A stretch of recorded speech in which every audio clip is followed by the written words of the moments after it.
I'm Paul Sanger for the Finance News Network, and today I'm talking to Santana Minerals.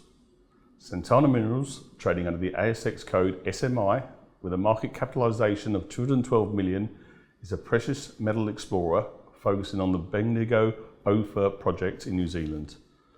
Their vision is to develop the Bendigo-Ophir project into a world-class, long-life, environmentally responsible mining project that will bring generational employment and prosperity to the Bendigo region.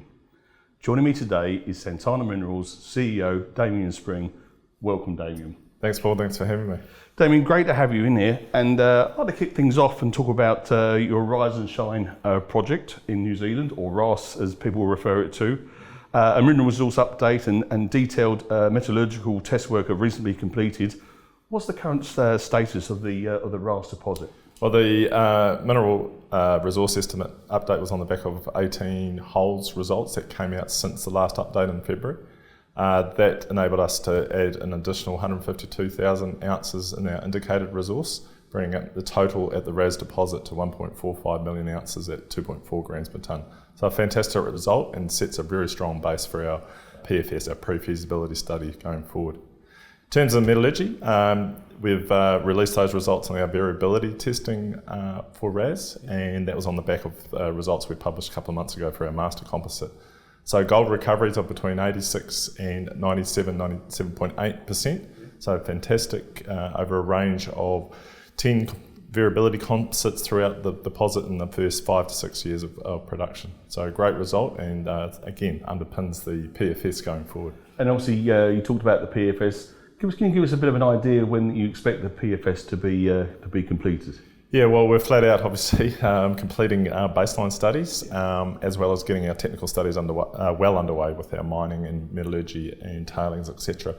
So that's all in train now, and we're expecting to be able to publish that sometime probably in December quarter now.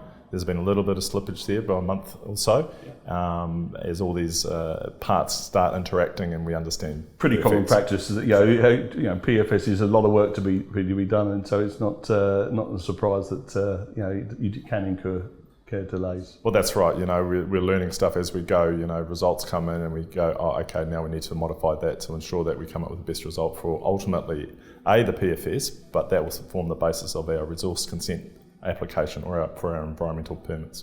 And moving beyond the PFS, could you provide an update on mine development progress and stakeholder engagement submissions? Oh look, it's a moving feast. I'll start with stakeholder engagement. We started actively engaging, approaching neighbours and community groups and others through the near region. Only 2 months ago. We're sort of on an introductory basis as we've, post-scoping study really, we've got something to talk about at that point.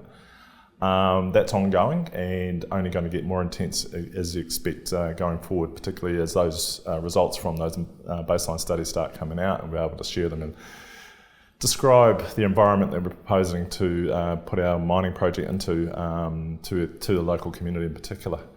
That all combines with our mining studies. I've just said that we really are on track to get that application in by the end of this year, and that application for our resource consents is the key milestone, as well as the granting of those consents once it's been processed. And the town of Cromwell, which obviously sits very close to the Santana Minerals project, has a huge amount to gain by this project getting up and running. It bring a lot of business jobs to the area. Has that been reflective in some of the early engagements that you've had with the locals? Oh, absolutely.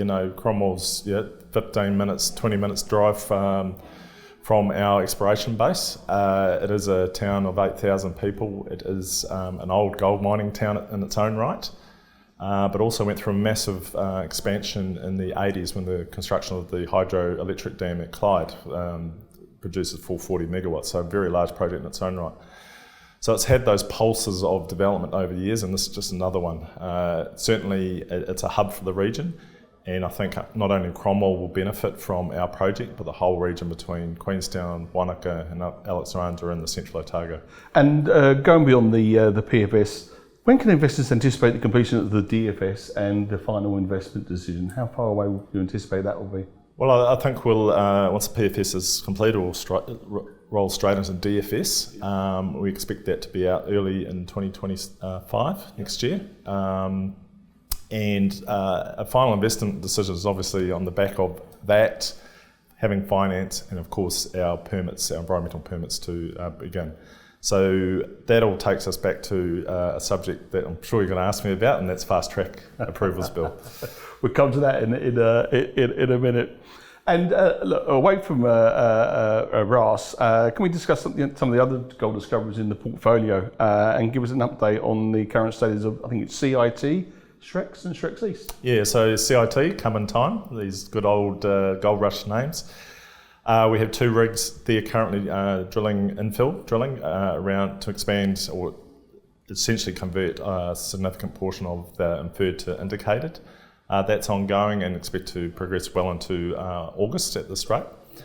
Shreks and Shreks East, we've almost completed all the infill drilling there. We've got an RC rig and 1 diamond rig just finishing up a couple of holes there. So that's all but.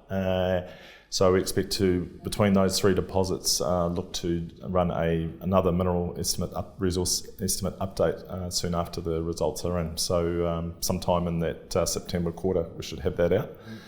But not only that, we've got metallurgical testing underway.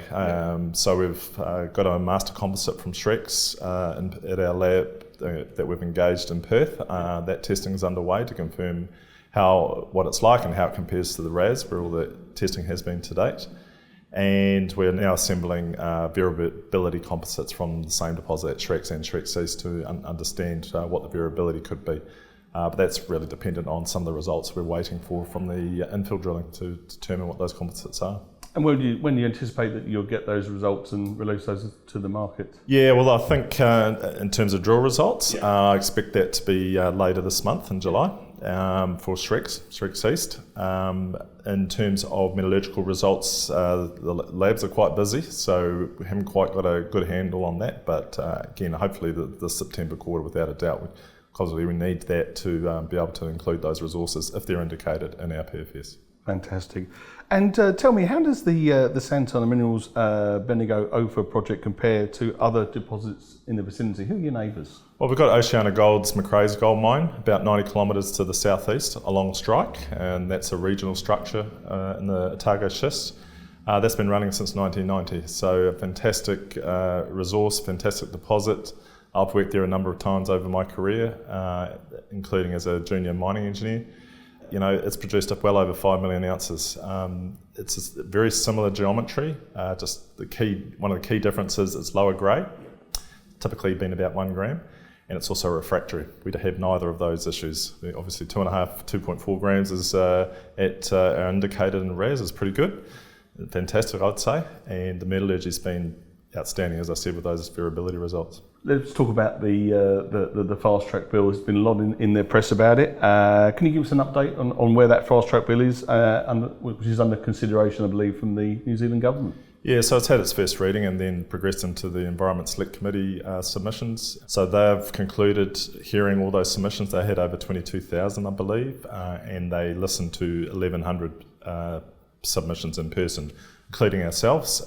We both submitted on it and presented on it in support of the Fast Track Approvals Bill.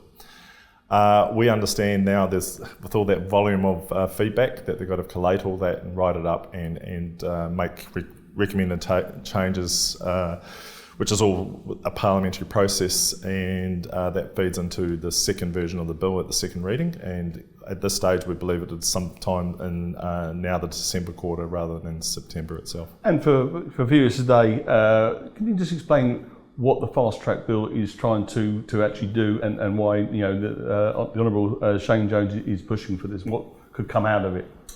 It is somewhat modelled on a fast track approvals bill that came out of COVID-19 recovery under the previous government.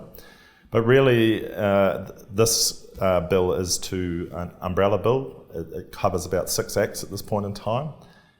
So it's a one-stop shop. We would need permits from about 4 of those 6 acts in order to progress.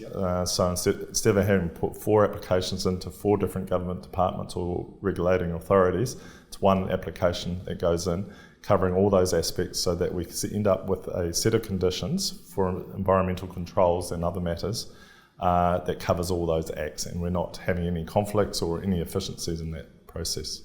The bill itself is proposed to make a decision within 6 months of the application being lodged. So in terms of efficiency and speed, it is fast track, most definitely.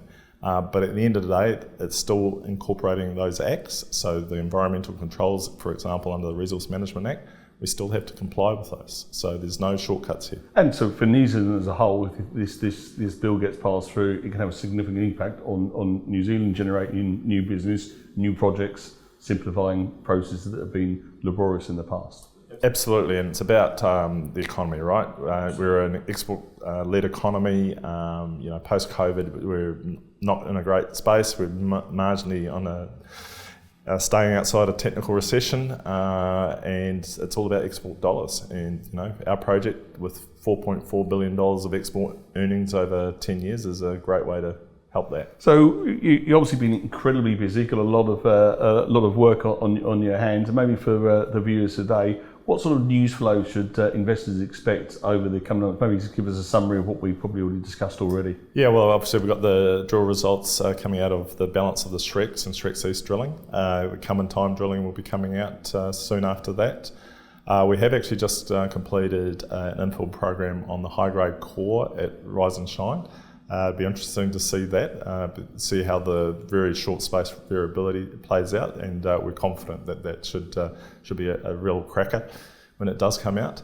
And beyond that, it'll be the progress of the fast track bill if we get to a point where I think that one of the next milestones with that second reading is they'll be publishing the Schedule 2A and 2B. And beyond that, we've got our NZX listing coming up later this month on the currently pending confirmation the 25th of July.